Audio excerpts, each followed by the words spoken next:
and then renders a scene. And so each one of these balls in this version and in most of these versions of it, they have a color for each Gaussian. And so each Gaussian is projected to the screen.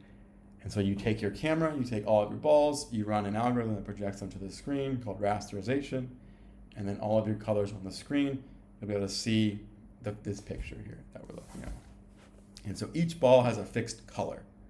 And so that's how you can represent things. You basically learn where to put what balls with what color. What space-time Gaussian splats did that was very cool, they show it here.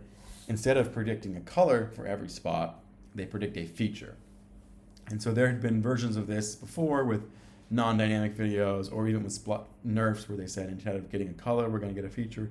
But they did this with time and with movement and with features.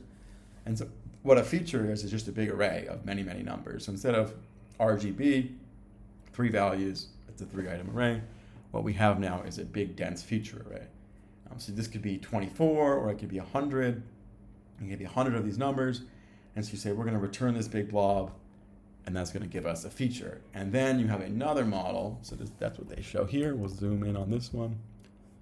We have all of our splats. Our splats give us a big stack of features. That stack of features may be 24 items long. We run a tiny model there that is the MLP that just says, given this stack of features, can we now take all these features and then turn those into a color? And so the reason that this works so well is if you look at a 3D scene, an object in the same position, if we move or if we change the time, may have quite a different color at different times. And so it's one thing to just say,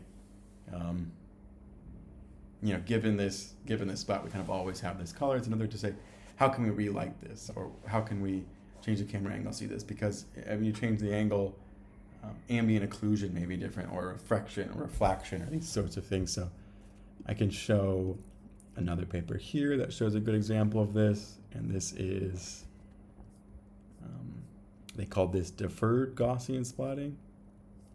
And so they really focus on here is reflection and lighting.